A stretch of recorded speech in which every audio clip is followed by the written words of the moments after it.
সূরাতুল আরাফের 179 নম্বর আয়াতে আল্লাহ বলেন, আগে মাথায় রাখেন যে ইমানদারের সম্মান ফেরেশতার চাইতে বেশি। এবার শুনে আল্লাহ বলেন, ওয়ালাকাদ দারআনা লিজাহান্নামা কাসীরাম মিনাল জিন্নি ওয়াল ইনস লাহুম কুলুবুন লা ইয়াফকাহুনা বিহা ওয়া লাহুম আ'য়ুনুন লা ইউবসিরুনা বিহা ওয়া লাহুম আযানুন লা ইয়াসমাউনা বিহা উলাইকা কাল আনআম বাল হুম আদাল উলাইকা হুমুল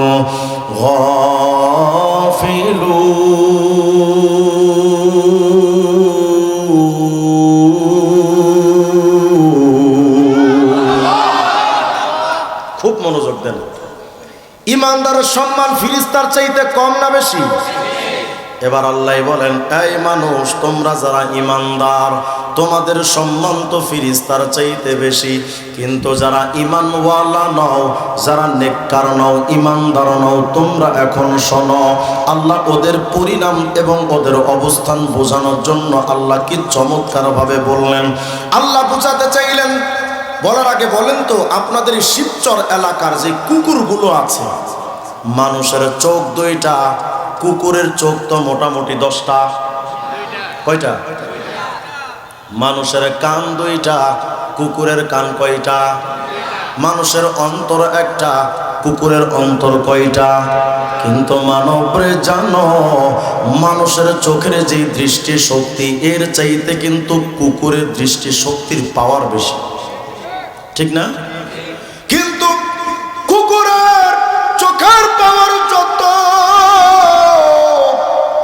মানব জাতির চোখের মধ্যে স্পেশাল একটা পাওয়ার আল্লাহ দিয়েছেন, যেই পাওয়ার কুকুরকে আল্লাহ দেন না। কি পাওয়ার? মানুষের চোখের দৃষ্টি যদি কম হয়, মানুষ সবাই মক্তবে গিয়া এই কোরআন শরীফ তেলাওয়াত করতে পারবে, কিন্তু কুকুরকে যদি মদিনা ভার্সিটিতেও ভর্তি করেন, ও জীবনে এই কোরআন খুলে তেলাওয়াত করার যোগ্যতা রাখবে না। তার মানে বোঝা গেল কুকুরের দৃষ্টি শক্তির মধ্যে কোরআন পড়ার যোগ্যতা। মানুষ তার নিজের চক্ষুটা দিয়া দেখে দেখে মসজিদে যেতে পারবে, কুকুর পারবে না। কথা বুঝতেছেন তো? কথা মনোযোগ দেন। মানুষ তার চক্ষুটা দিয়া দ্বীনের অনেক বিষয় দেখতে পারবে, মক্কা মদিনা দেখতে পারবে। কুকুর জীবনে কোনোদিন তার চোখটা দিয়া মক্কা মদিনার কাবার দিকে ওই নজর দেওয়ার যোগ্যতা রাখবে না। আল্লাহ বুঝাইতে চাইলেন, এই দুনিয়ার মানুষ, তোমারও চোখ দিলাম, কুকুরেরও চোখ দিলাম, কিন্তু তোমার চোখের মধ্যে যেই পাওয়ার, এই পাওয়ারটা আমি আল্লাহ কুকুরকে দেই নাই। তোমার কানের মধ্যে যেই শ্রবণ শক্তি আমি আল্লাহ তোমার দিলাম, তোমার কানটা দিয়া তুমি হুজুরের ওয়াজ শোনার যোগ্যতা রাখো, মসজিদের খতিবের বয়ান শোনার যোগ্যতা রাখো, কালামে পাকের তেলাওয়াত শোনার যোগ্যতা তুমি রাখো। এই যোগ্যতাটা আমি আল্লাহ কুকুরের কানে দেই না। যে কারণে কুকুরের কানের শ্রবণ শক্তিটা অনেক পাওয়ারফুল হলেও মসজিদের আজান শুনে কুকুর জীবনে কোনোদিন ওযু কইরা মসজিদে যায় না। মানব রে, তোমার একটা অন্তর দিয়েছি আমি, ঠিক এই একই অন্তর আমি আল্লাহ কুকুরকেও দিয়েছি, কিন্তু শোনো, কুকুরের অন্তরের মধ্যে আর তোমার অন্তরের মধ্যে জমিন আর আসমানের একটা বিস্তর তফাৎ। তোমার অন্তর দিয়া তুমি আল্লাহর মারিফাতের নূর ওখানে জায়গা দিতে পারবা, কুকুর জীবনে কোনোদিন ওই যোগ্যতাটা তার অন্তরে সে পাবে না। আমি আল্লাহ ওই যোগ্যতাটা কুকুরকে দেই নাই। সত্য মিথ্যা বুঝার মতো যোগ্যতা তোমার অন্তরে আমি আল্লাহ স্পেশাল ভাবে দিয়েছি, কুকুরের মধ্যে আমি আল্লাহ ওই যোগ্যতাটা দেই নাই। তার মানে বান্দা, আল্লাহ বোঝাতে চান, তোমারও চোখ আছে কিন্তু কুকুরের মতো না, তোমারও কান আছে কিন্তু কুকুরের কানের মতো না, তোমারও অন্তর আছে কিন্তু কুকুরের অন্তরের মতো না। এরে বান্দা, আমি আল্লাহ যখন দেখব কুকুর তার চোখ দিয়া ইমানের রাস্তা খোঁজে না, তুমি মানুষ হয়ে যদি ইমানের রাস্তাটা না খুঁজো তো তোমার চোখের মধ্যে আর কুকুরের চোখে তো পার্থক্য থাকলো না। তোমার কানটা দিয়া যদি তুমি ঈমানের কথা না শোনো, অন্তর দিয়া যদি ঈমানের কথা না বুঝো, তো আমি আল্লাহই তো দেখলাম তোমার কানের মধ্যে আর কুকুরের কানে কোনো তফাৎ রইল না, তোমার অন্তরের মধ্যে আর কুকুরের অন্তরের মধ্যে কোনো তফাৎ থাকলো না। অতএব বান্দা শোনো, যদি এই চোখ কান অন্তর তুমি ঈমানের রাস্তায় ব্যবহার করতে পারো, তোমার সম্মান দেব ফেরেশতাদের চাইতেও বেশি। কিন্তু এইগুলা থাকতেও যদি কুকুরের মতো চলো, ইমানের পথে না আসো, আমি আল্লাহ ফেরেশতাদের ওপরের সম্মান থেকে একটা টান মাইরা নিচে নামায়া তোমারে এখন বানায়া দেব উলাইকা কাল আনআম। এর চাইতে দামি নও, তুমি কুকুরের মতো নিকৃষ্ট। কথাটা কার? এই কথা শোনার পরে নাস্তিকদের মাথা খারাপ। নাস্তিকরা হুজুর এটা কোনো কথা? কি হয়েছে ভাই? আল্লাহ মানুষের কুত্তার সাথে তুলনা দিছে, এটা কোনো ভদ্রতা? আমি বললাম এখন দেখি নাস্তিকরাও ভদ্রতার আলাপ করে, অথচ পৃথিবীর মধ্যে আসমান আর জমিনের ভেতরে সবচাইতে অসভ্য এবং অশালীন বর্বর জাতির নাম হলো নাস্তিকতা। এদের চাইতে নিকৃষ্ট প্রাণী আসমানের উপরে নাই। নাস্তিক হুমায়ুন আজাদ একটা বই লিখেছে, আমার অবিশ্বাস, বইটা আমার কাছে আছে, আমি পড়েছি। আমার অবিশ্বাস বইয়ের মধ্যে নাস্তিক হুমায়ুন আজাদ লিখেছে, নৈতিকতার সংজ্ঞা হলো আমার দ্বারা কোনো মানুষের যেন ক্ষতি না হয়। এটার আবার বিরাট বিস্তর ব্যাখ্যা আছে।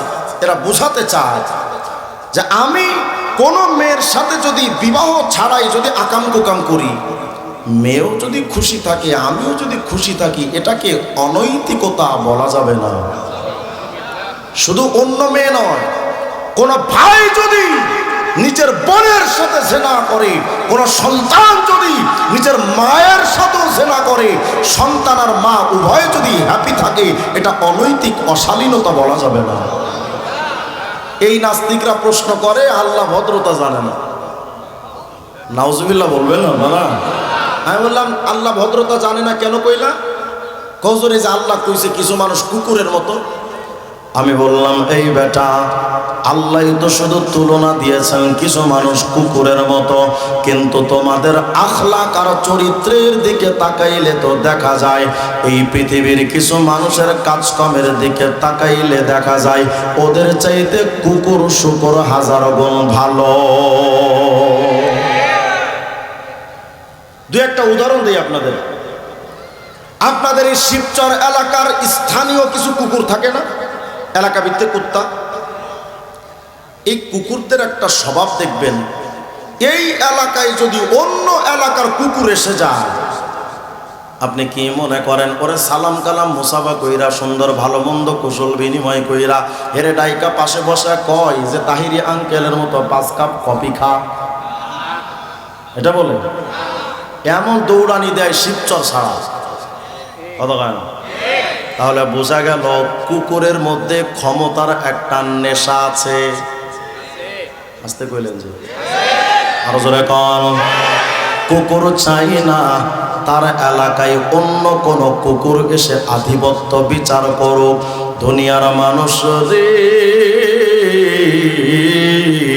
72-71 সালের পর থেকে নিয়ে আজ পর্যন্ত যত সরকার আমাদের বাংলাদেশে এসেছে, কেউ বা বাকশাল কায়েম করতে চেয়েছে, কেউ বা আমার দেশে স্বৈরাচারী করে 90-এর আগেই বিদায় হয়েছে, এরপরে একটার পর একটা সরকার এসেছে, সবাই ক্ষমতাটারে কুক্ষিগত করতে চেয়েছে, কেউ ক্ষমতাটাকে হস্তান্তর করতে চায় নাই।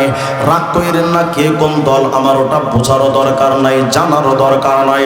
তবে সুস্পষ্ট বক্তব্য হলো, যারা ক্ষমতা পাইয়া অন্য কাউরে ক্ষমতায় দেখতে চায় না, তাদের মধ্যে আর কুত্তার মধ্যে তফাৎ থাকে না। এটা কুকুরের স্বভাব, মানুষের স্বভাব নয়। সামনে নির্বাচন আসতেছে না, দেখবেন এক নেতার লোকেরা আরেক নেতার কর্মীদের পিটাবে,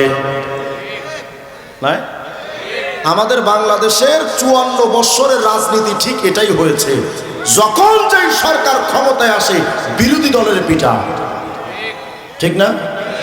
আগুন দিয়া ঘর জ্বালায় দেয়, দোকান জ্বালায় দেয়, ব্যবসা প্রতিষ্ঠান জ্বালায় দেয়, সরকারি সম্পদ নষ্ট করে দেয়।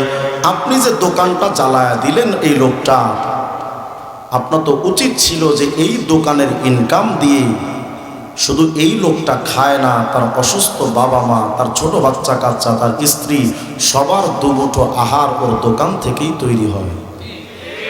আল্লাহ তার রিজিকটা ওখানে রেখে দিয়েছেন, তুমি এটা পুরাইলা কেমনে ভাই? তোমার বিবেকটা কি একটু জাগ্রত হয় নাই? তোমার বিবেকের মধ্যে তো নাড়া দেওয়া দরকার ছিল যে আমি তার সম্পত্তিকে বাজেয়াপ্ত করে দিলাম, ওর বাচ্চাগুলো খাবে কি? এরাই যখন ক্ষমতায় যাবে তখন যখন তোমার এমন করবে, তুমি যে অন্য মায়ের সন্তানটারে জবাই কইরা মায়ের কোলটা খালি করে দিলা,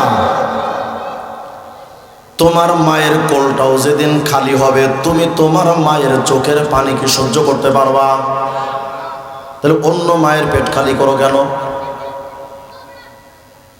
আমাদের এই নোংরা রাজনীতি থেকে ফিরে আসা উচিত, যেই রাজনীতি মানুষের জানের নিরাপত্তা দিতে পারে না, মালের নিরাপত্তা দিতে পারে না, এই সমাজের নিরাপত্তা দিতে পারে না, যে রাজনীতি আগুনের রাজনীতি, ওই রাজনীতির কপালে আগুন ধরা দেওয়া দরকার। কিসের রাজনীতি ওগুলো? আমার নেতার কিছু হলে জ্বলবে আগুন ঘরে ঘরে, ঘরগুলো তোর বাপে বানায় রাখছে হারানো। যারা ঘর চালায় দেওয়ার স্লোগান দেয় ওদেরকে চালায় দেওয়া উচিত। সরকারি সম্পত্তি পোড়াস, সরকারের উপর রাগ করে সরকারি সম্পত্তি যারা পোড়াও, মনে রাখো সরকারের সম্পত্তি যে তুমি পোড়াইলা, ওই সম্পত্তি তো সরকারের বাপের না। কথা বল, ওই সম্পত্তি তো বাংলাদেশের 18 কোটি মানুষের। সরকারি 1-4 আনার ক্ষতি যদি কোনো মানুষ করো, কিয়ামতের ময়দানে 18 কোটি মানুষের কাছে তোমাকে জবাব দিতে হবে। অতএব জ্বালাও পোড়াও রাজনীতিটা বন্ধ করেন, এটা মানুষের রাজনীতির কুত্তার স্বভাব। বলেন তো আপনাদের শিবচর এলাকার যে কুকুরগুলো খানা খায়, প্রতিদিন খায় না ওরা? কুকুর যেই খানা খায়, কি মনে হয় শিবচর থেকে মোরগ পোলাও রেজালা একেবারে কাচ্চি বিরিয়ানি আইনা পার্সেল কইরা প্রতিদিন 3 বেলা 3 ওয়াক্ত খানা কুকুর খায়? বলেন তো কুকুরের খাবার ভালো খাবার না ময়লা? কুকুরের খাবারটা বলেন তো পাক না নাপাক? রাগ কইরেন না, ওরে সুদখোর, তোমার খাবারটাও তো নাপাক। এখন আসতে কর, বিচারের নামে টেবিলের নিচ দিয়া 2 লক্ষ টাকার বান্ডেল লিয়া বিচারটা ঘুরা দিছ। ও ঘুষখোর, তোমার খাবারটাও তো নাপাক। যৌতুক যারা নিছ, তোমার খাবারটাও তো নাপাক। এখন আসতে কয়, সরকারের রিলিফের টাকা, গমের টাকা, চাইলের টাকা যারা চুরি কইরা যে নেতারা হারাম খাও, ওই হারামখোর নেতাদের খাবারটাও তো নাপাক। বোঝা গেল কুকুরের খাবারটা নাপাক, আর হারামখোর, সুদখোর, ঘুষখোর, হারামখোর, যৌতুকখোর, হারামখোর নেতার খাবারটাও নাপাক। অতএব বোঝা গেল হারামখোর নেতা আর কুত্তার মধ্যে আসলে থাকে না কোনো তফাৎ। চেহারাটা দেখতে ভালো, পোশাকটাও চমৎকার, মাগার অন্তরে তার কালি ভরা, টাটকা একটা জানোয়ার। এই সমাজের ভিড়ে আজি, হাইরে এই সমাজের ভিড়ে আজি আসল মানুষ নাই রে নাই। মানুষ দেখতে চলো এবার জাদু ঘরে যাই সবাই, হাইরে সাধের দুনিয়ায় মানুষ পাওয়া বড় দায়। মানুষ দেখতে চলো এবার গুরুস্থানে যাই সবাই, সত্য কথা বলে যাই মন দিয়া ভাবেন সবাই। কোটি কোটি মানুষ আছে, আসল মানুষ নাই রে না। সাহাল হে আলেম দি হাফেজ কোরআন হোনা,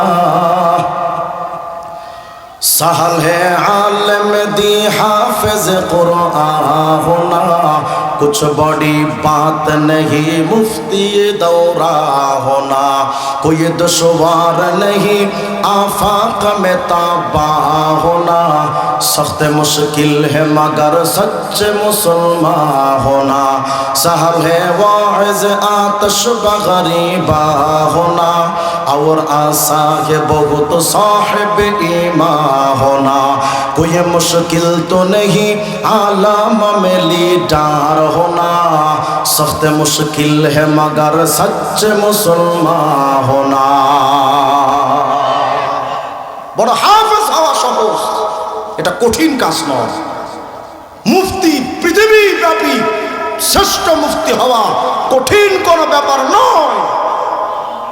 অগ্নি ছড়া বক্তব্য দেওয়ার বক্তারও অভাব নাই, বড় বড় লিডার বাংলাদেশেও অভাব নাই, কিন্তু সত্যিকারের মুসলমানের বড় অভাব। সত্যিকারের মানুষ হওয়া বড় কঠিন কাজ। বিশ্ববিদ্যালয়ে মানুষকে শিক্ষিত বানায়, মানুষ বানায় না। আসতে কইলেন যদি বিশ্ববিদ্যালয়গুলো মানুষকে মানুষ বানাতো, আমার বাংলাদেশে দুর্নীতিবাজ তৈরি হতো না। আমার বাংলাদেশে যত অন্যায়ের ফ্যাক্টরি ওখান থেকে বের হয়ে শুরু হয়। বোঝা গেল শুধু শিক্ষা দিয়া মানুষ হওয়া যায় না, শিক্ষার মধ্যে দীক্ষাটা দরকার। আসতে কইলেন কেন? এমন প্রমাণ দিলে আরো ভুরি ভুরি দেওয়া যাবে, এগুলো আমার মাকসাদ না। আমার মূল টার্গেট আছে আরেকটা।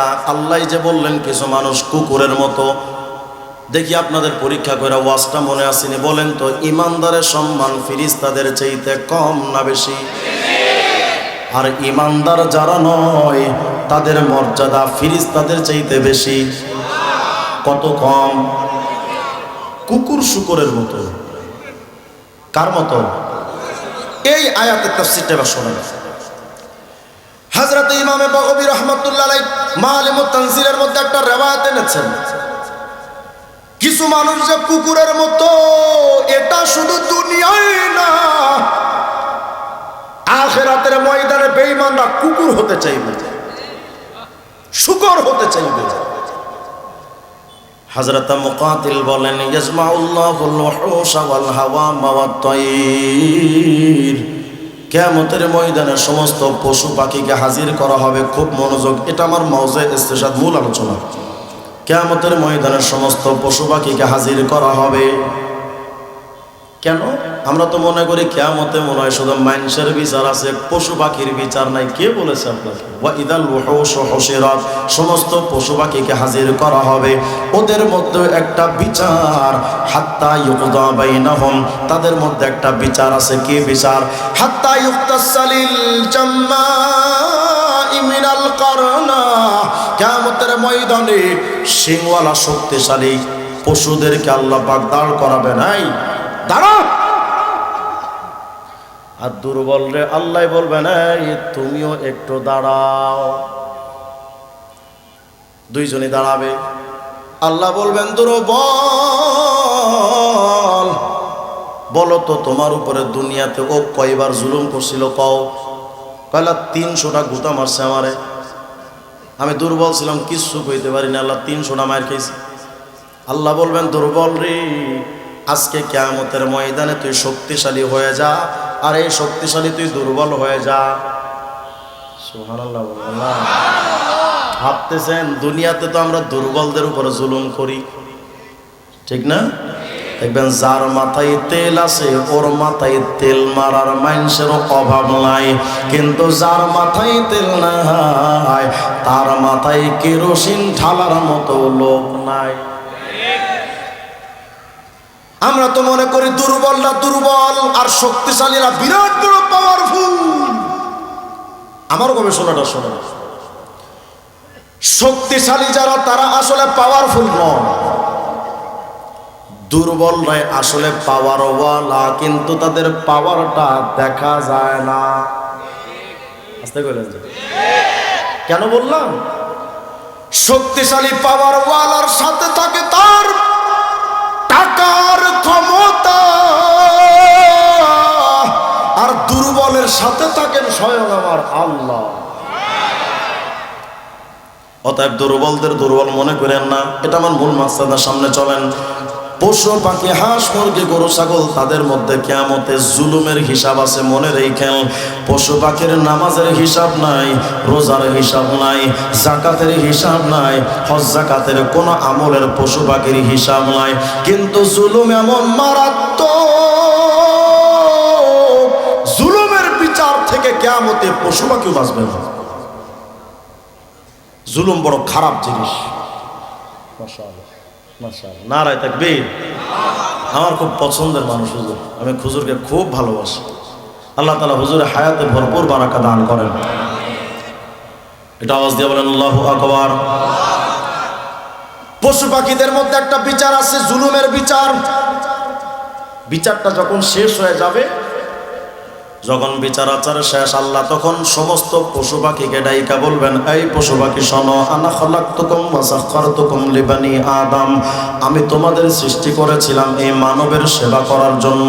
অকুনতুম মুতিঈনা ইয়্যাহুম আইয়ামা হায়াতিকুম, দুনিয়াতে যতদিন তোমরা বেঁচে ছিলে এই মানুষের তো সেবা শুশ্রূষা ঠিক মতো পালন করেছ, কিন্তু পশু পাখির তাকায় দেখ, আজকে হাসরের ময়দান কায়েম হয়ে গেছে, দুনিয়া নাই। দুনিয়ার মানুষের সেবা করার জন্য যে তোদের বানাইছিলাম ওই দুনিয়াটাই তো নাই।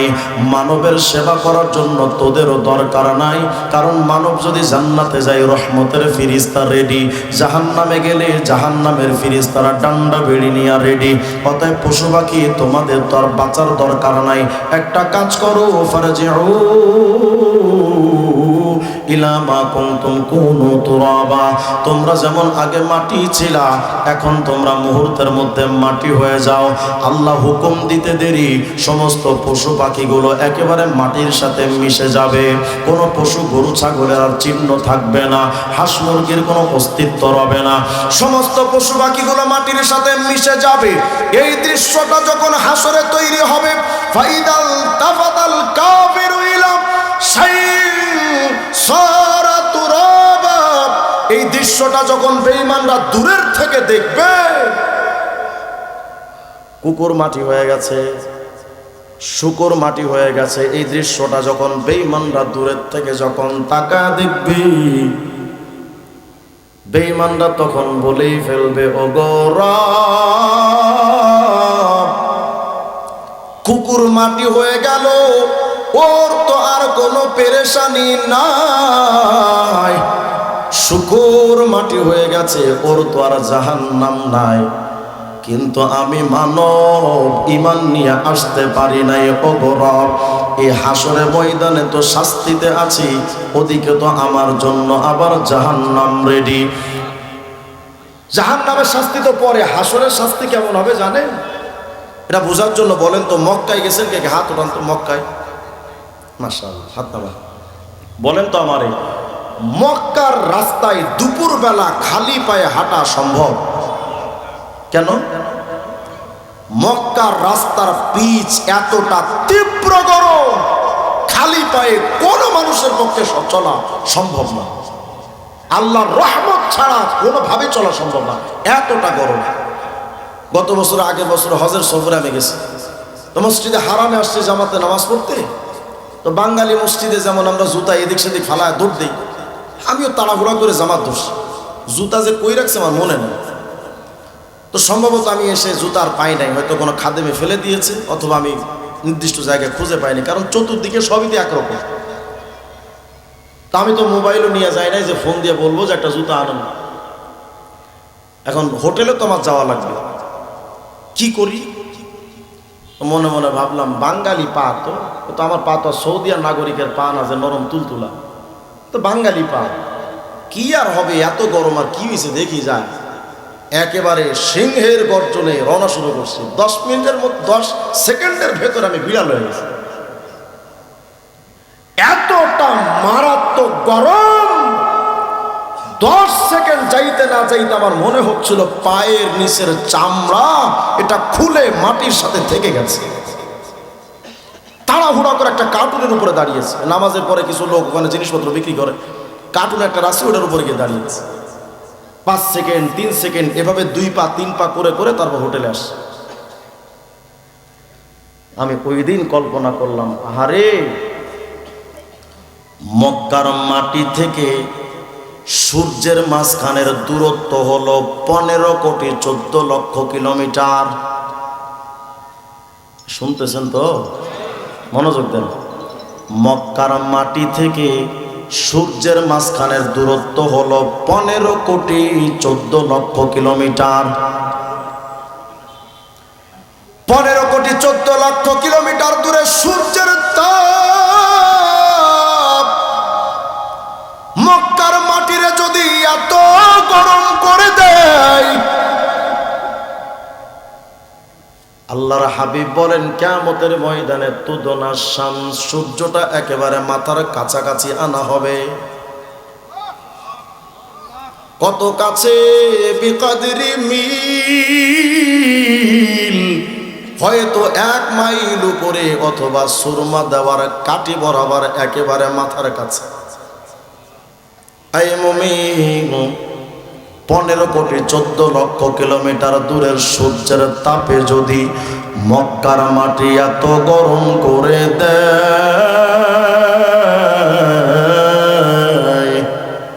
যেই কিয়ামতের সূর্যটা মাথার কাছে আসবে, হাসরের মাটির অবস্থা কি?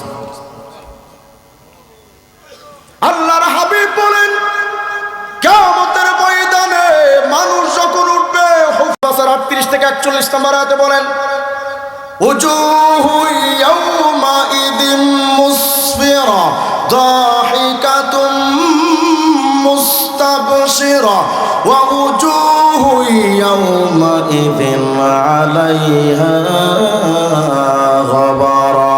কিয়ামতে বেঈমানদের চেহারা হবে ধুলি মলিন। ওই যে ধুলোগুলো মেরে দিবে ওদের মুখে, ওদের চেহারা থাকবে ধুলি মলিন বা ধূসর মরুর মতো, তাদের চেহারাটা থাকবে একেবারে ধুলো ময়লা দিয়া ভরা।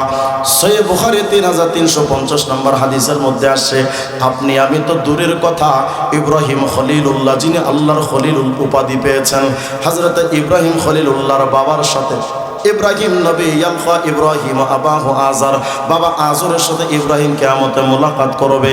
ইব্রাহিম পয়গম্বর তাকায় দেখবে, ওয়া আলা ওয়াজহি আজার গাবরাতুন ওয়া কাতারা, তাকায় দেখবেন ইব্রাহিম নবীর বাবা আজরের মুখের উপরে চেহারায় ওই ধুলো ময়লা লেগে আছে। কোন ধুলো ময়লা? যেটা একটু আগে ফেরেশতাদের কাছ থেকে খেয়েছে, তার বাবার কণ্ঠে ধুলো ময়লা লেগে আছে। হযরত ইব্রাহিমকে আজর এসে বলবে, ইব্রাহিম একটু আমারে বাঁচা, আল্লাহর কাছে একটু সুপারিশ কর না, তুই তো ইব্রাহিম খলিল, আল্লাহকে একটু বলো না। ইব্রাহিম নবী বলবেন, আব্বু আলাম আকুল্লাকা আল্লাহ তাসিনি, আমি কি আপনারে বলি নাই যে আপনি আমার অবাধ্য হয়েন না? কই, আপনি আমার কথা তো দুনিয়াতে শোনেন নাই। দুনিয়াতে বড় বড় শিক্ষিত মানুষরা দেখবেন হুজুরদের কথা মানতে চায় না, নিজেদেরকে বড় পণ্ডিত মনে করে, নিজেদেরকে বড় বুদ্ধিমান মনে করে যারা দাড়িওয়ালা তারা হয়তো কিচ্ছু বোঝে না, যারা মাথায় টুপি দেয় তারা হয়তো কিচ্ছু বোঝে না। শুনে রাখো চান্দু, দুনিয়া যতটুকু তুমি বুঝো, আল্লাহর কসম আমরাও কম বুঝি না। এই দুনিয়ার স্বাচ্ছন্দ্য তুমি যতটুকু বুঝো, আমরাও কিন্তু কম বুঝি না।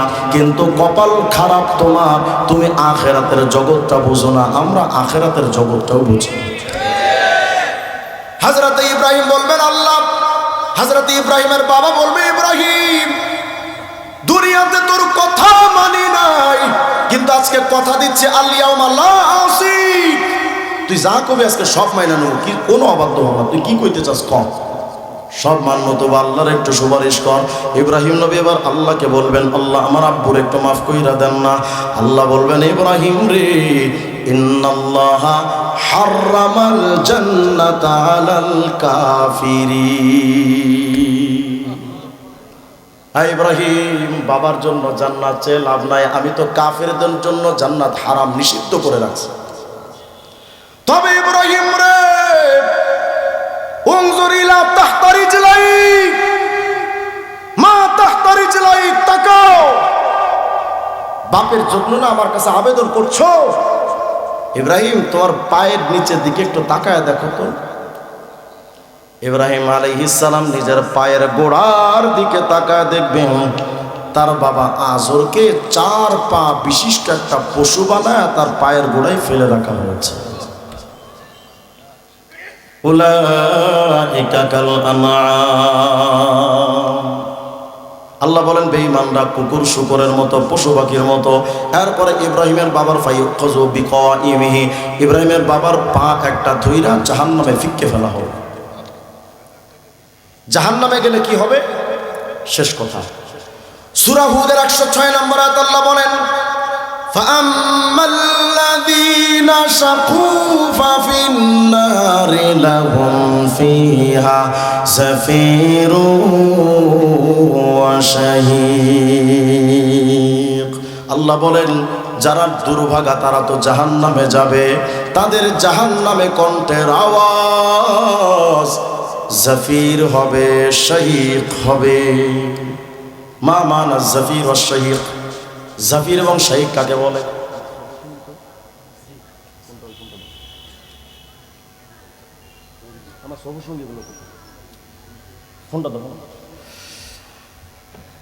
আল্লাহ বলেন বেঈমানদের কণ্ঠের আওয়াজ হবে জাফির এবং শাহীক। জাফির এবং শাহীকের অর্থ কি? ইবনে আব্বাস রাদিয়াল্লাহু আনহুমা রাইসুল মুফাসসিরিন তিনি বলেছেন যে সাউতুল কুফার কা সাউতিল কিলাব, জাহান্নামীদের কণ্ঠের আওয়াজ হবে ঘেউ ঘেউ আওয়াজ। কিসের আওয়াজ? কুকুরের মতো ঘেউ ঘেউ আওয়াজ। আর মোল্লা আলী কারি রহমতুল্লাহ আলাইহি উমদাতুল কারির মধ্যে একটা রওয়ায়াত নকল করেছেন, ইয়াসিরু সাউতুল কুফার কা সাউতিল হিমার, বেঈমানদের কণ্ঠের আওয়াজ হবে গাধার মতো, কারণ গাধার আওয়াজ আউয়ালুহু জাফির ওয়া আখিরুহু শাহীক। বেঈমানদের কণ্ঠের আওয়াজ হবে গাধার মতো, কারণ গাধার আওয়াজটা দুই প্রকার। যখন তারা আওয়াজ করে শুরুতে একরকম স্বর, শেষের দিকে গাধার আওয়াজের স্বরের স্বর আরেক রকম। শুরু স্বরকে বলা হয় জাফির, শেষের স্বরকে বলা হয় শাহীক। গাধার স্বর, গাধার আওয়াজ শুনেছেন কেউ এখানে আছেন? আচ্ছা, যদি না শুনে থাকেন আমি আপনাদেরকে গাধার আওয়াজটা একটু শোনাই, তাহলে ভাবতে পারবেন। এটা হাসির জন্য শুনবেন না, একটু কল্পনা করেন জাহান্নামীদেরকে কতটা মারাত্মক শাস্তি দেওয়ার পর জাহান্নামীদের কণ্ঠের আওয়াজ গাধার মতো হতে পারে। একটু শোনেন তো গাধার আওয়াজটা কত মারাত্মক।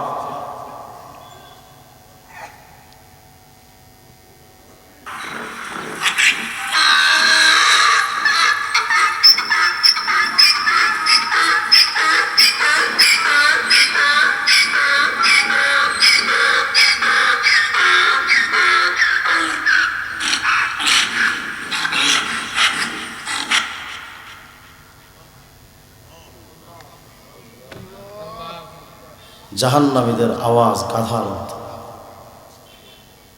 ভাইরা, সারা রাত ওয়াজের দরকার নাই, শুধু নিজের বিবেকটাকে একটু জাগ্রত করেন যে আপনি আমি যে আখিরাতের জগৎ থেকে এতটা গাফেল উদাসীন, আপনার আমার হালতটা হবে কি কিয়ামতের ময়দানে? আপনি আমি যে কবরে যাচ্ছি ঈমান নিয়ে কি যেতে পারবো? কোনো গ্যারান্টি তো নেই।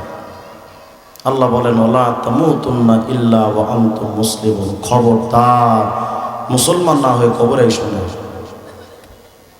আল্লাহ তাআলা আমাদের সবাইকে ঈমান ওয়ালা হওয়ার তৌফিক দান করেন। ঈমানদার হওয়ার জন্য আলেম ওলামার কাছে যাওয়া দরকার। আপনাদের তো ভাগ্য ভালো, আজকে এখানে হুজুরকে আপনারা পেয়েছেন। হুজুরকে আমি দিল থেকে মহব্বত করি, অনেক আগ থেকে। এমন বড় একজন বুজুর্গ আপনারা পেয়েছেন। আমাদের আব্দুল কাইয়ুম ভাই, উনি আমার উস্তাদ সমতুল্য, কিন্তু যেহেতু আমার উস্তাদ, আমি ওনার কাছে কিতাব পড়ি না, যে কোনো ভাই হিসেবে রাখি, কিন্তু উনি উস্তাদ সমতুল্য। আমার এত বড় বিজ্ঞ একজন আলেম। আলহামদুলিল্লাহ, আপনাদের আলোচক আজকে দ্বীনি নসিহা পেশ করবেন। এমন মানুষের কাছ থেকে ঈমান তাজা করার খোরাক নিয়ে তারপর বাড়ি যাবো ইনশাআল্লাহ। একটু সবাই হাত তোলেন তো।